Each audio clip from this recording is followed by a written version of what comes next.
वालेकुम रहमतुल्लाहि वबरकातुहू। Hope so you are fine. तो क्लास 7 आज हम पढ़ेंगे इस्लामियात। इस्लामियात में आज हम पढ़ेंगे सूरह कौरिया के बारे में कि सूरह कौरिया का तर्जुमा क्या है, सूरह कौरिया के बारे में किन बातों का बताया गया है। तो सबसे पहले हम सूरह कौरिया का तर्जुमा पढ़ेंगे, फिर इसके बाद हम इसके बारे में बताएंगे ताकि आपको इसका मतलब समझ में आ सके। तो सूरह कौरिया का तर्जुमा क्या है। सूरह कौरिया जो है वो हमारी मक्की सूरतों में आती है। सूरह कौरिया का तर्जुमा है खड़खड़ाने वाली। क्या है वो खड़खड़ाने वाली, और आपको क्या मालूम कि वो खड़खड़ाने वाली क्या है। जिस दिन लोग बिखरे हुए परवानों की मानित होंगे और पहाड़ रंग बरंगी ढकी हुई ऊन की तरह होगी। फिर जिसके नेक आमाल के पलड़े भारी होंगे वो दिल पसंद ऐश में होगा, और जिसके पलड़े हल्के होंगे तो उसका ठिकाना हाविया है।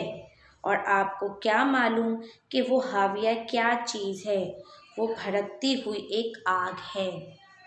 इस जो सूरह कौरिया में तर्जुमा है वो आखिरत के बारे में बताया गया है कि जिसके आमाल अच्छे होंगे, नेक होंगे, उसका ठिकाना बहुत अच्छा होगा, और जिसका आमाल का वज़न हल्का होगा तो उसका ठिकाना हाविया होगा। और हाविया क्या बताया है कि हाविया एक भड़कती हुई आग है।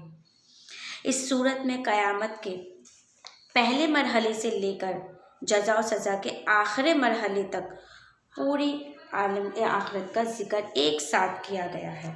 क़यामत के पहले मरहले में वो है जिसे एक हादसा पेश आएगा। क्या बताया कि क़यामत का पहला मरहला वो है जब एक हादसा पेश आएगा कि तमाम दुनिया का निज़ाम दरहम बरहम हो जाएगा और लोग घबराहट के आलम में इधर उधर परेशान दौड़ेंगे। जैसे रोशनी की तरफ आने वाली परवाने का हर तरफ बिखर जाते हैं। इसमें पहले हिस्से में यही बताया गया है ना कि लोग परवानों की मानित होंगे और पहाड़ रंग बिरंगी ढकी ऊन की तरह होगी।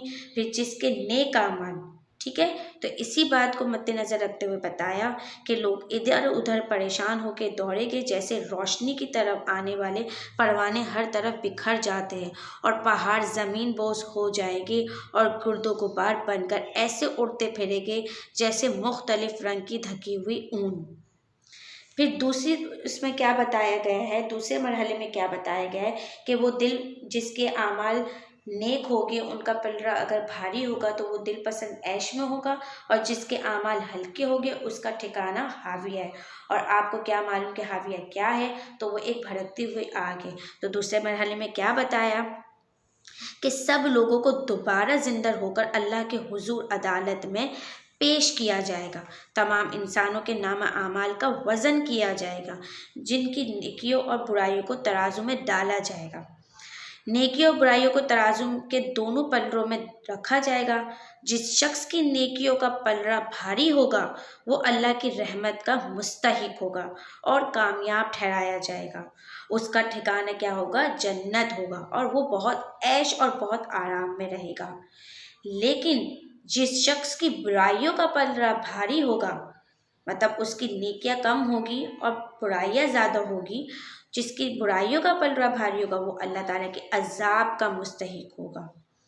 अच्छे अमाल होगा तो वो रहमत का मुस्तहिक होगा, और बुरे अमाल होंगे तो वो अज़ाब का मुस्तहिक होगा। उसको जहन्नुम के गहरे गड्ढे में फेंक दिया जाएगा, जिसका नाम क्या होगा, हाविया। हाविया सिर्फ एक गड्ढा नहीं होगा, इसमें बताया गया ना कि गड्ढे में फेंक दिया जाएगा। तो हाविया सिर्फ एक गड्ढा नहीं होगा बल्कि इसमें एक आग होगी। और वो आग कैसी होगी, उसकी आग जहन्नुम की जो दूसरी आग होगी ना, दूसरी आग उसके मुकाबले में ज़्यादा गर्म और ज़्यादा तेज़ होगी। तो इस सूरत में यही है कि हमारा जो आमाल नामा है, अगर हम अच्छे आमाल करेंगे तो हमारा अच्छा ठिकाना होगा, अल्लाह ताला की रहमत के मुस्तहिक होगी, जन्नत में जाएंगे, आराम और ऐश की ज़िंदगी गुजारेंगे।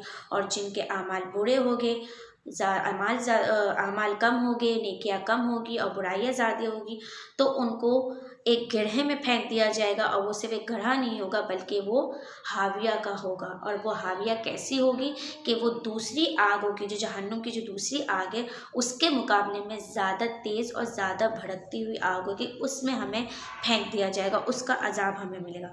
तो अब हमें अपनी जो ज़िंदगी है वो अच्छे आमाल और बुरे आमाल में तोलनी है खुद ही, कि हमें कौन से काम करने हैं और कौन से काम नहीं करने। अल्लाह ताला की सज़ा को और जो सज़ा और जज़ा हमारी अल्लाह ताला ने हमको बताई हुई है ना, ईमान वाले लोगों को तो अब सब कुछ पता है। जो ईमानदार लोग हैं, जिन्हें अल्लाह के ऊपर और नबी के ऊपर हम माशाल्लाह से हम सबको यकीन है कि एक ही अल्लाह है, एक ही हमारी ये जो नबी है, जो हमारे आखिरी नबी है, तो उन्होंने जो हमें तरीके बताए हैं हमारे नबी ने और हमारे अल्लाह ने जो हमको दुनिया में रहने के तरीके बताए, तो हमें उसी के मुताबिक अपनी ज़िंदगी को गुजारना है।